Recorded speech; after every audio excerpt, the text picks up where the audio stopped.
दोस्तों आप सभी का बहुत बहुत स्वागत है हमारे चैनल में। इस वीडियो के अंदर अभी हम लोग साइंस यानी विज्ञान इससे रिलेटेड जो है इम्पोर्टेंट 40+ क्वेश्चन इस वीडियो में देखने वाले हैं, जो कि आपके आने वाले एग्जाम से railway, group D, SSC, UP police, लेखपाल और आने वाले सभी प्रतियोगिता परीक्षा के लिए काफ़ी इम्पोर्टेंट है।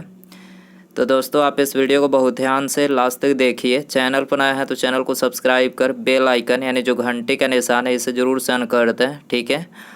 और ये टोटल जो 40+ क्वेश्चन है, आप इनमें से कितने क्वेश्चन सही कर पाते हैं अपना स्कोर कमेंट बॉक्स में ज़रूर बताएं। तो चलिए शुरू करते हैं। देखिए यहाँ पर हमारा पहला क्वेश्चन दिया गया है, निम्नलिखित में से मानव शरीर का वह कौन सा अंग है जो उसमें जल के संतुलन के लिए उत्तरदायी है। तो देखिए मानव शरीर में जल के संतुलन के लिए जो है ये गुर्दा उत्तरदायी होता है, ठीक है। करेक्ट आंसर सी हो जाएगा। गुर्दे को किडनी या फिर ब्रिक बोला जाता है। गुर्दे को क्या बोला जाता है? किडनी या फिर ब्रिक बोला जाता है। इसके अलावा मानव शरीर में गुर्दे का जो रोग होता है वो किसके प्रदूषण के कारण होता है? तो ये कैडमियम के प्रदूषण के कारण होता है। आपको याद रखना है गुर्दे का रोग। इसके अलावा यहाँ पर हमने किडनी से रिलेटेड जो क्वेश्चन एग्जाम में पूछे जाते हैं वो यहाँ पर हमने लिखे हैं।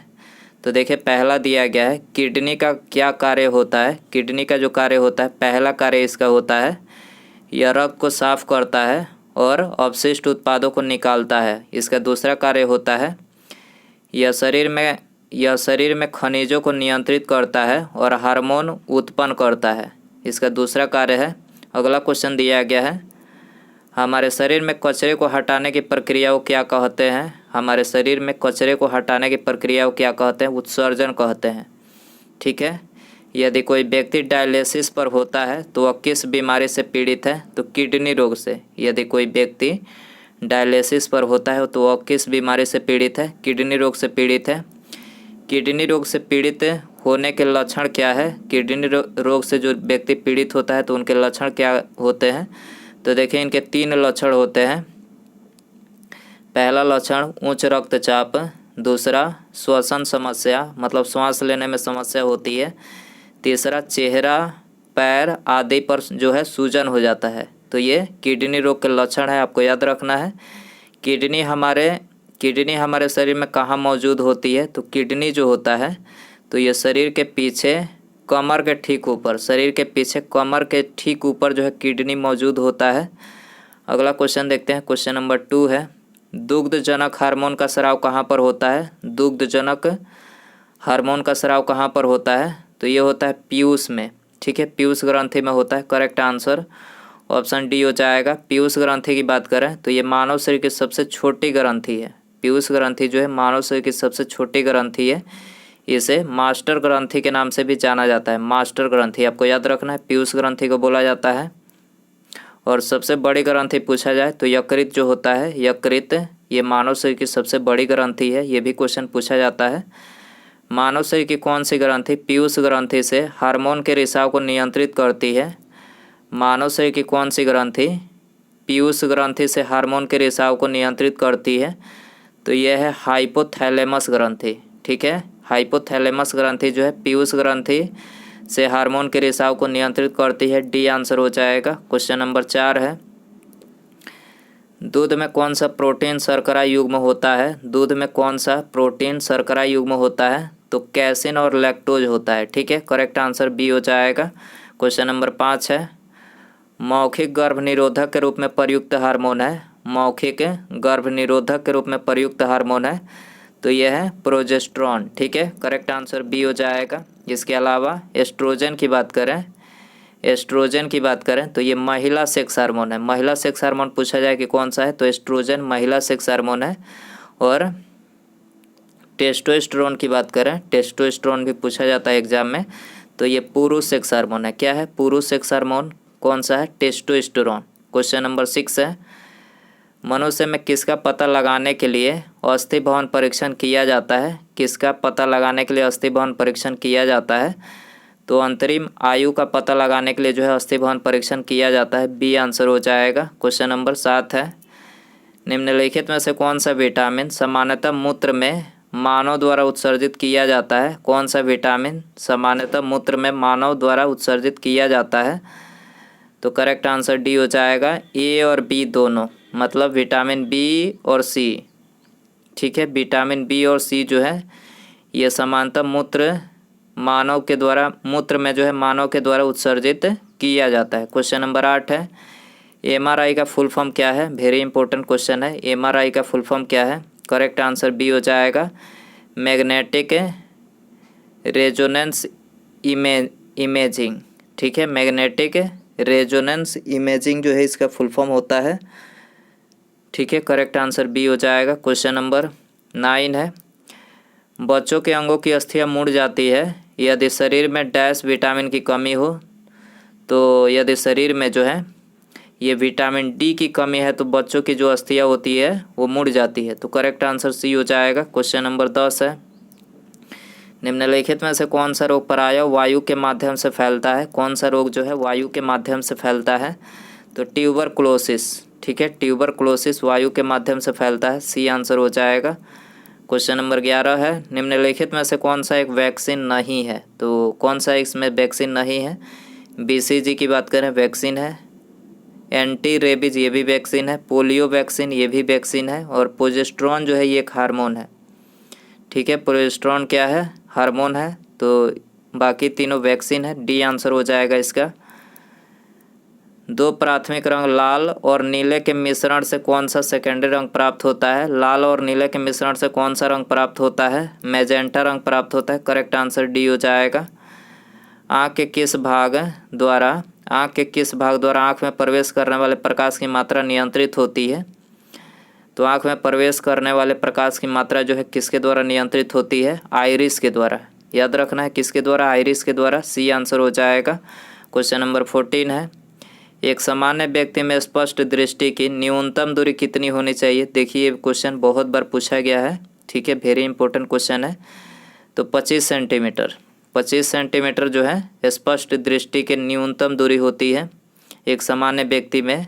तो आंसर हो जाएगा, आंसर क्या हो जाएगा? ऑप्शन बी हो जाएगा। दोस्तों यदि आपको वीडियो पसंद आ रहा है तो प्लीज़ वीडियो को लाइक करें, अपने दोस्तों में शेयर करें, और चैनल पर आया है तो चैनल को सब्सक्राइब जरूर करें। सब्सक्राइब करने के बाद बेल आइकन जो है ऑल नोटिफिकेशन पर प्रेस कर दें, ताकि जब भी मैं कोई न्यू वीडियो अपलोड करूं उसका नोटिफिकेशन जो है आपको मिल सके। तो सब्सक्राइब करने के बाद ऑल नोटिफिकेशन ऑन रखें। कलर ब्लाइंडनेस से पीड़ित व्यक्ति को निम्नलिखित में से कौन सा रंग पहचानने की क्षमता नहीं होती है? तो कलर ब्लाइंडनेस जो व्यक्ति इससे पीड़ित होते हैं तो उनको जो है लाल और हरा रंग में जो है मतलब लाल और हरा रंग को पहचानने में जो है समस्या होती है, ठीक है। तो आंसर हो जाएगा सी। क्वेश्चन नंबर 16 है, चंद्रग्रहण के बारे में कौन सा कथन सत्य है? चंद्रग्रहण के बारे में कौन सा कथन सत्य है?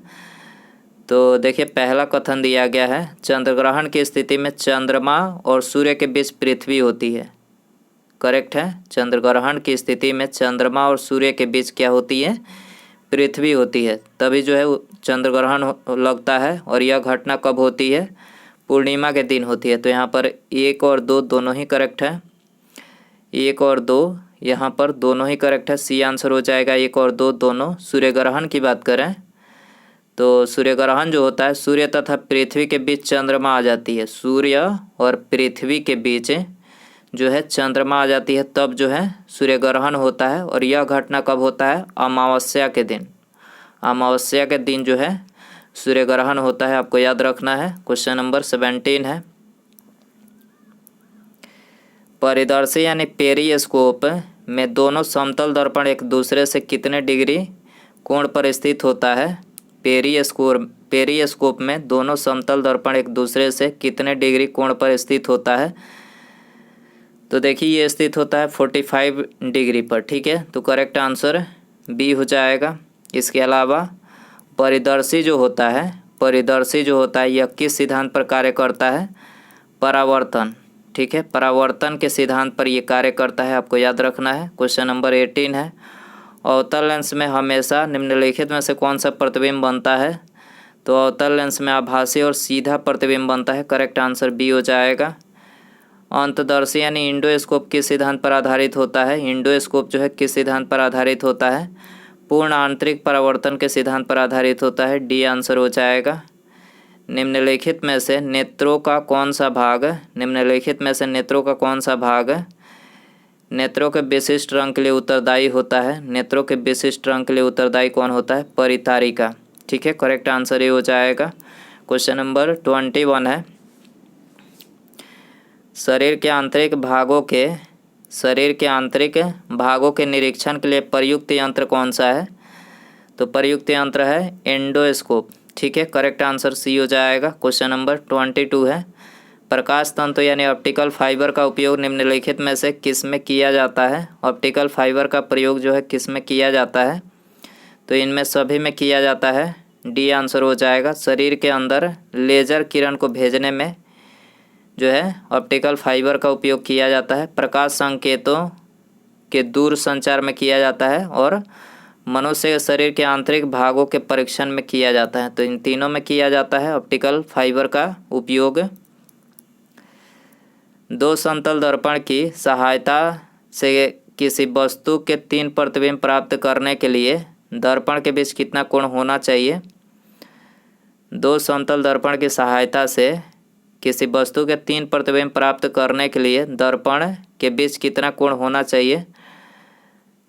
तो 3 प्रतिबिंब प्राप्त करने के लिए जो है दर्पण के बीच का जो कोण होना चाहिए वो 90 डिग्री होना चाहिए। ठीक है, तो आंसर हो जाएगा बी। 24 है, प्रकाश यदि किसी प्रिज्म से होकर गुजरता है तो कौन सा रंग सबसे अधिक विक्षेपित यानी मुड़ता है? तो सबसे अधिक कौन सा विक्षेपित होता है? तो ये विक्षेपित होता है बैगनी रंग। करेक्ट आंसर ये हो जाएगा। निकट दृष्टि दोष के संदर्भ में निम्न कथनों पर विचार कीजिए और कौन सा कथन सत्य है इसमें आपको बताना है। तो देखिए यहाँ पर 1 और 3, ठीक है, 1 और 3 यहाँ पर करेक्ट है। निकट दृष्टि दोष में जो है इसमें लेंस की गोलाई बढ़ जाती है, इसमें लेंस की गोलाई निकट दृष्टि दोष में बढ़ जाती है, इसमें लेंस की क्षमता बढ़ जाती है। ठीक है, तो यहाँ पर 1 और 3, ठीक है, 1 और 3 यहाँ पर करेक्ट है। बी आंसर हो जाएगा। निकट दृष्टि दोष को जो है मायोपिया रोग मतलब इसको बोलते हैं, मायोपिया भी बोला जाता है निकट दृष्टि दोष को। इस रोग से ग्रसित व्यक्ति दूर की वस्तु को नहीं देख सकते हैं। निकट दृष्टि दोष वाले जो व्यक्ति होते हैं यानी मायोपिया वाले जो व्यक्ति होते हैं उनको दूर की वस्तु जो है स्पष्ट नहीं दिखाई देती है, जिसके कारण प्रतिबिंब रेटिना पर ना बनकर रेटिना के आगे बनता है और निकट दृष्टि दोष को दूर करने के लिए अवतल लेंस का प्रयोग किया जाता है। ठीक है, अवतल लेंस का इसमें प्रयोग किया जाता है। 26 है, निम्नलिखित में से कौन द्वितीयक रंग यानी सेकेंडरी कलर्स है? सेकेंडरी कलर कौन सा है? तो करेक्ट आंसर सी हो जाएगा। पीला रंग जो है ये सेकेंडरी कलर है। करेक्ट आंसर सी हो जाएगा। प्राथमिक रंग पूछा जाए तो प्राथमिक रंग RBG आपको याद रखना है, RGB प्राथमिक रंग, रेड ग्रीन ब्लू। ठीक है, प्राथमिक रंग है, याद रखना है आपको। किसी वस्तु का प्रतिबिंब रेटिना पर कितने सेकंड तक रहता है? किसी वस्तु का प्रतिबिंब रेटिना पर कितने सेकंड तक रहता है? तो ये रहता है 1/10 सेकंड। ठीक है, 1/10 सेकंड तक रहता है। करेक्ट आंसर ये हो जाएगा। कोई प्रकाश किरण कांच की स्लैब में प्रवेश करती है तो इसकी कोई प्रकाश किरण कांच की स्लैब में प्रवेश करती है तो इसकी आवृत्ति नहीं बदलती है, इसकी आवृत्ति नहीं बदलती है। आंसर हो जाएगा बी। लेंस की क्षमता मापी जाती है, लेंस की क्षमता जो है डायोप्टर में मापी जाती है। बी आंसर हो जाएगा। और उत्तल लेंस की क्षमता पूछा जाए, उत्तल लेंस की क्षमता धनात्मक होती है और अवतल लेंस की जो क्षमता होती है वो ऋणात्मक होती है। एक डायोप्टर उस लेंस की क्षमता होता है जिसकी फोकल दूरी मतलब फोकस दूरी 1 मीटर होती है। एक डायोप्टर उस लेंस की क्षमता होता है जिसकी फोकस दूरी 1 मीटर होता है। आपको याद रखना है। इंद्रधनुष किस कारण से बनता है? इंद्रधनुष जो है किस कारण से बनता है? अपवर्तन और परावर्तन के कारण से बनता है। सी आंसर हो जाएगा। ए और बी दोनों। सूर्यास्त तथा सूर्योदय के समय सूर्य के लाल रंग का प्रतीत होने का कारण है। सूर्य का लाल किसके कारण, मतलब सूर्यास्त एवं सूर्योदय के समय सूर्य का लाल रंग का प्रतीत होना किसके कारण होता है, तो ये प्रकाश के प्रकीर्णन के कारण होता है। करेक्ट आंसर ये हो जाएगा। इंद्रधनुष के बीच निम्नलिखित में से कौन सा रंग होता है, तो इंद्रधनुष के बीच जो है हरा रंग होता है, बी आंसर हो जाएगा।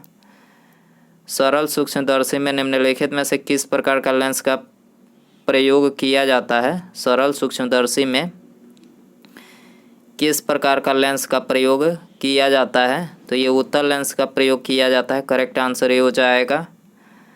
मनुष्य की आँखों की किस दृष्टि दोष में द्विफोकली लेंस यानी बायोफोकल लेंस का उपयोग किया जाता है। मनुष्य की आँखों की किस दृष्टि दोष में द्विफोकली लेंस यानी बायोफोकल लेंस का उपयोग किया जाता है, तो ये जरा दृष्टि दोष में किया जाता है। करेक्ट आंसर सी हो जाएगा।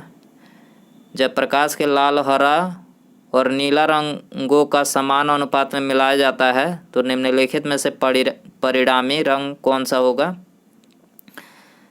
लाल, हरा, नीला रंगों को समान अनुपात में मिलाया जाता है तो मतलब कौन सा रंग प्राप्त होता है, तो इसे जो है सफ़ेद रंग प्राप्त होता है। करेक्ट आंसर ये हो जाएगा।